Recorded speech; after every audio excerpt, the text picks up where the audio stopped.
میرے عزیز، یہ ادارے اتنی ضروری ہیں، اتنی ضرورت ہے، اور میں تو یہ کہتا ہوں کہ اس بزرگ کی تاریخ آپ اٹھا کے دیکھیں۔ جی بے شک،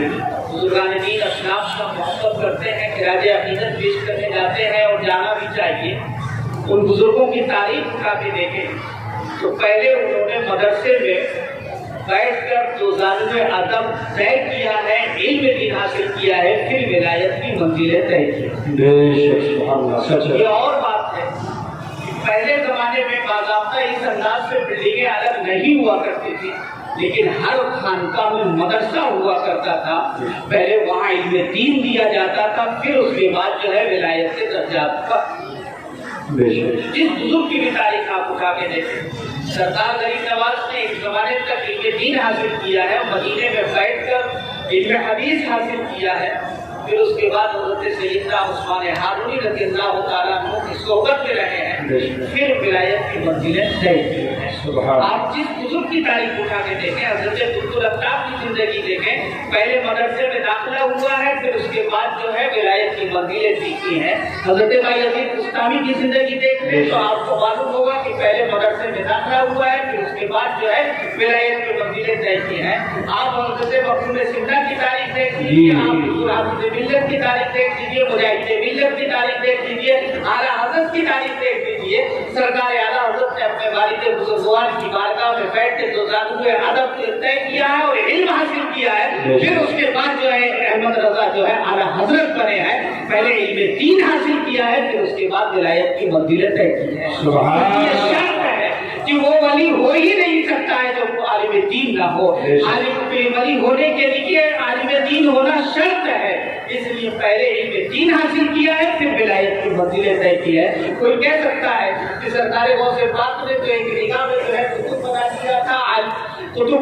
تھا، قطب الافلاق بنا دیا تھا۔ تو میرے عزیز دوستوں اور بزرگوں کا یہ کہنا چاہتا ہوں کہ سرکار غوث پاک جس لمحے ان کو اس چور کو قطب بنا رہے تھے، اسی لمحے علم دین بھی حاصل کرا رہے تھے، علم دین بھی عطا کر رہے تھے۔ یہ غوث پاک کی نگاہ کا کرم تھا کہ ایک طرف وہ ولی بن رہے تھے تو ایک طرف عالم دین بن رہے تھے۔ لیکن غوث پاک کی وہ کرامت ہے، لیکن غوث پاک کی عملی زندگی دیکھیے کہ جینا سے جو بغداد گئے ہیں تو وہ رشتہ داری کے لیے نہیں گئے ہیں، تجارت کے لیے نہیں گئے ہیں، نہ کسی کی عیادت کے لیے گئے ہیں۔ اگر گئے ہیں تو وہ علم دین حاصل کرنے کے لیے، علم دین حاصل کرنے کے لیے گئے ہیں۔ جس بزرگ کی تاریخ آپ اٹھا کے دیکھیں گے تو پہلے انہوں نے جو ظالم ادب طے کیا ہے، علم حاصل کیا ہے، اس کے بعد ولایت کی منزلیں طے کی ہیں۔ حضرت قطبالدین بختیار رحمۃ اللہ علیہ جب 4 سال اس مہینے کے ہوئے تو والدہ ماجدہ کو خیال آیا کہ اب بچے کا داخلہ کرا دینا چاہیے۔ پہلے اس طریقے کی بلڈنگ تو نہیں تھی، لیکن درگاہ خانقاہ میں مدرسے ہوا کرتے تھے، وہیں علم دین سکھایا جاتا تھا۔ والد بزرگوار کا انتقال ہو چکا تھا، والدہ نے سوچا کہ چلو حضرت قطبالدین کو لے کے کسی شیخ کے حوالے کر دیا جائے۔ لے کے جاتی ہیں، درگاہ میں پہنچتی ہیں، مدرسے میں پہنچتی ہیں، شیخ محترم سے کہتی ہیں کہ میرے بچے کو بسم اللہ شروع کرا دیجیے، اور بسم اللہ کرانے کے بعد اس کو حافظ قرآن بنا دیجیے، اور حافظ قرآن بنانے کے بعد اس کو عالم دین بنوا دیجیے۔ حضرت شیخ نے کہا کہ ٹھیک ہے، میں بسم اللہ بھی شروع کرا دیتا ہوں، انشاءاللہ یہ بچہ حافظ قرآن بھی ہوگا اور عالم قرآن بھی ہوگا۔ مردہ داخلہ کرا کے چلی جاتی ہے۔ اس زمانے میں تو فارم بھرا جاتا ہے، تمام لکھا پڑھا جاتا ہے، موٹو لگتے وغیرہ بہت سے کارروائیاں ہوتی، رجسٹر کرتے، لیکن پہلے زمانے میں کچھ نہیں ہوتا تھا۔ جب لے کے پہنچے وہ زبان سے کہا کہ لے لیجیے، اور شیخ نے قبول کر لیا، داخلہ ہو گیا۔ حضرت قطبالدین کا بھی داخلہ اسی طریقے سے ہو گیا۔ والدہ ماجدہ چھوڑ کر چلی آتی ہے، گھر چلی آئی ہے، دوپہر کا وقت ہوتا ہے تو چھٹی ہوتی ہے۔ حضرت قطبالدین مدرسے سے گھر جاتے ہیں، محلے کے بچوں کے ساتھ گھر پہنچتے ہیں، اور جب گھر پہنچے ہیں تو بھوک بہت تیز لگ رہی تھی۔ صبح سویرے گئے تھے، دوپہر میں چھٹی ہوئی تھی تو بھوک شدت کی لگ رہی تھی۔ اب تو ہمارے بچے جاتے ہیں تو ان کو ٹفن بھی دے دیتے ہیں، اور نہیں تو کچھ پیسے دے دیتے ہیں۔ ہم اسکولوں اور کالجوں میں کینٹین ہوتی، وہاں کچھ خرید کے بچے کھا لیتے ہیں، لیکن قطبالدین کا جس مدرسے میں داخلہ ہوا تھا نہ وہاں کینٹین تھی، نہ انٹرویل کا انتظام تھا، اور نہ ٹفن لے کر گئے تھے۔ اب چھٹی ہوئی ہے تو گھر آتے ہیں، جب گھر پہنچتے ہیں تو پہنچتے ہی جو ہے امی جان سے کہتے ہیں امی جان بھوک لگ رہی ہے کھانا دے دیجیے، امی جان بھوک لگ رہی ہے کھانا دے دیجیے۔ حضرت قطب الدین کی والدہ ماجدہ نے اپنے بچے کی جس خوبصورتی سے پرورش کی ہے، کیا تربیت کی ہے، ذرا اس کو غور کیجیے گا۔ اماں کہتی ہے بیٹے تو نے اللہ کو پکار بھی لیا ہے، تو نے رحمان بھی کہا ہے، رحیم بھی کہا ہے، آج تو نے بسم اللہ بسم اللہ پڑھ لی ہے، اب آج سے تو کھانا مجھ سے مت مانگنا، آج سے کھانا تو اللہ سے مانگنا، آج سے کھانا تو اللہ سے مانگنا۔ بھوک شدت کی لگی تھی، فوراً کہتے ہیں کہ ٹھیک ہے امی جان، اگر آپ کہتی ہیں تو میں ہاتھ اٹھا کے کھانا مانگ لوں۔ تو امی اب پرورش تربیت کرتی ہے، کہتی بیٹے ایک بات سنو، ظہر کی اذان ہو چکی ہے، اب تم ظہر کی اذان ہو چکی ہے، پہلے وضو کر لو، وضو کر کے تم مصلی بچھاؤ، مصلی بچھا کے نماز پڑھ لو، اور نماز پڑھنے کے بعد جب تم دعا کرو گے تو اللہ تمہاری دعا قبول فرما لے گا، تمہاری دعا قبول فرما لے گا۔ حضرت قطب الدین بختیار کاکی کو بھوک لگی ہوئی تھی، جلدی سے جاتے ہیں وضو کرتے ہیں، اور وضو کر کے جو ہے آتے ہیں مصلی بچھاتے ہیں، اللہ اکبر کہہ کے نماز شروع کر دیتے ہیں۔ ادھر امی جان نے فوراً جو ہے 3-4 روٹیاں تیار کی، اور تیار کر کے ادھر قطب الدین کی نماز مکمل ہوتی ہے، ادھر انہوں نے روٹی مکمل کر لی ہے، اور روٹی جلدی سے قطب الدین جس تخت پہ بیٹھ کے روٹی کھانا کھایا کرتے تھے، ناشتہ کیا کرتے تھے، اس تخت پہ ماں نے جلدی سے چادر بچھائی اور چادر کے نیچے وہ 3-4 روٹیاں رکھ دی۔ قطب الدین نے نماز مکمل کی، نماز جب مکمل کر چکے دعا کے لیے ہاتھ اٹھاتے ہیں، آج نہ اللہم ربنا آتنا پڑھ رہے ہیں، نہ کوئی اور دعائیہ کلمہ پڑھ رہے ہیں، نہ کوئی اور آیت پڑھ رہے ہیں، سیدھے کیونکہ بھوک کا سوال تھا، بھوک بہت تیز لگی ہوئی تھی، کہتے ہیں اللہ روٹی دے دے، اللہ کھانا دے دے۔ 5-6 مرتبہ کہا ہوگا، جلدی سے ہاتھ پھیرتے ہیں، جو اٹھاتے ہیں وہ بہت تیز تھی، مصلی لپیٹتے ہیں، جلدی سے اوپر رکھتے ہیں، جس طرف سے روزانہ بیٹھ کے کھاتے تھے اس پہ چڑھنے لگتے ہیں، جب اس پہ چڑھتے ہیں تو چادر کھنچ جاتی ہے، اور جب چادر کھنچ گئی ہے تو ان کو روٹی مل جاتی ہے، اور جب روٹی مل گئی ہے تو دین کیا کہتے ہیں کہ اللہ تیری شان بڑی ہے، تو بے نیاز ہے، تو نے میری نماز بھی قبول کر لی اور میری دعا بھی قبول کر لی، ابھی تو مجھے کھانا مل گیا، تبھی تو